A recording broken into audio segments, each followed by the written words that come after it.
N'importe quoi. Quoi?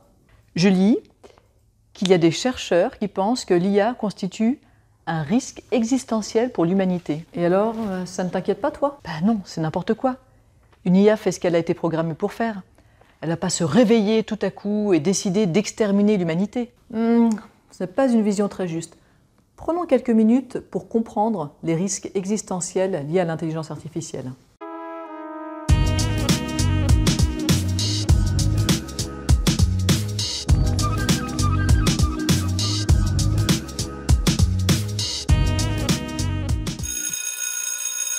Pour nous, les profs.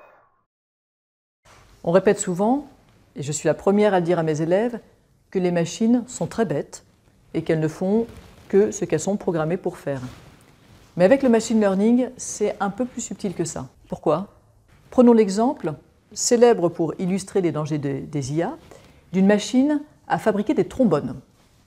On l'a munie d'un algorithme de machine learning super puissant qui lui permet d'optimiser la fabrication.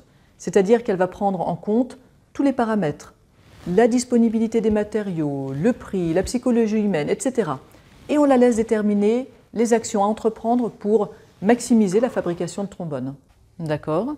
Eh bien peut-être que ce qui sera optimal, c'est de détruire toutes les constructions humaines contenant du métal pour recycler ce métal et construire des trombones.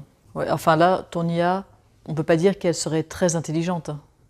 Elle n'est pas intelligente en soi, mais ça n'a pas vraiment de sens. Elle est au contraire super intelligente ou super compétente pour l'objectif qu'on lui a fixé, à savoir de construire le plus de trombones possible.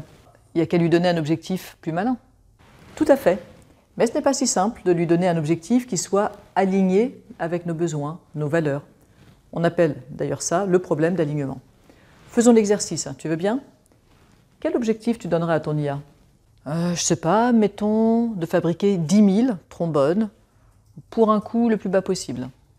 Ce qui sera peut-être optimal avec ton objectif, c'est de faire une armée de robots qui s'approprieront une usine existante et voleront les 10 000 trombones. Par ailleurs, peut-être que pour être sûr d'avoir 10 000 trombones précisément, comme tu lui as demandé, elle pourrait détruire toutes les constructions humaines contenant du métal pour recycler ce métal et construire des machines qui comptent les trombones. Mais elle est complètement idiote, ton IA. À nouveau, elle n'est intelligente que vis-à-vis de l'objectif que tu lui fixes. Alors, qu'est-ce que tu proposes? Je lui dis, puisqu'elle est censée être très intelligente pour les objectifs qu'on lui fixe, de comprendre nos valeurs humaines et de faire 10 000 trombones pour un coût le plus bas possible en respectant nos valeurs. Pas mal, non? Pas mal.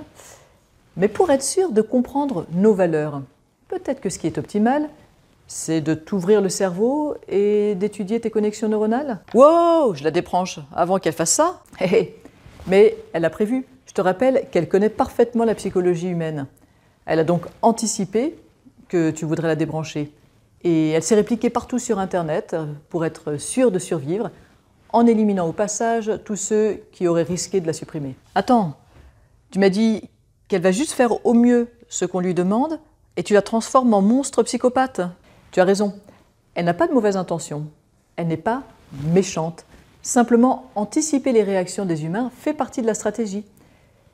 Ne pas se laisser éliminer, c'est évidemment la base pour répondre à l'objectif que tu lui as donné. Tu peux imaginer, si tu veux, qu'elle a simulé tous les scénarios possibles, ce qui n'est pas physiquement possible, et qu'à chacun de ces scénarios, elle a attribué un score qui est d'autant meilleur que le résultat est au plus proche de l'objectif que tu lui as fixé. Tous les scénarios où elle se fait débrancher ont un très mauvais score, et elle doit les éviter. Pas parce qu'elle tient la vie, pas parce qu'elle veut conquérir le monde, mais parce qu'ils n'aboutiront pas aux 10 000 trombones fixés par l'objectif. Et dans tous les scénarios restants, il y a un risque de destruction de l'humanité. Tu vas peut-être un peu loin. Les philosophes et les scientifiques qui réfléchissent de près à ces questions d'alignement arrivent à la conclusion que détruire l'humanité serait effectivement, dans de nombreux cas, un objectif instrumental. Un objectif instrumental? Une sorte de sous-objectif efficace pour atteindre l'objectif principal. Ok, et finalement, c'est quoi l'objectif qu'il faut donner à ta machine de trombone? On ne sait pas. C'est bien ce qui est inquiétant. Les différentes solutions ont toujours des failles. Notre IA sans intention risque toujours de causer des catastrophes. À nouveau, pas par méchanceté, mais pour répondre au mieux, de manière automatique, à son objectif. Voilà, on ne fait qu'effleurer le sujet, qui est passionnant à mon avis, et surtout étonnamment pas assez connu.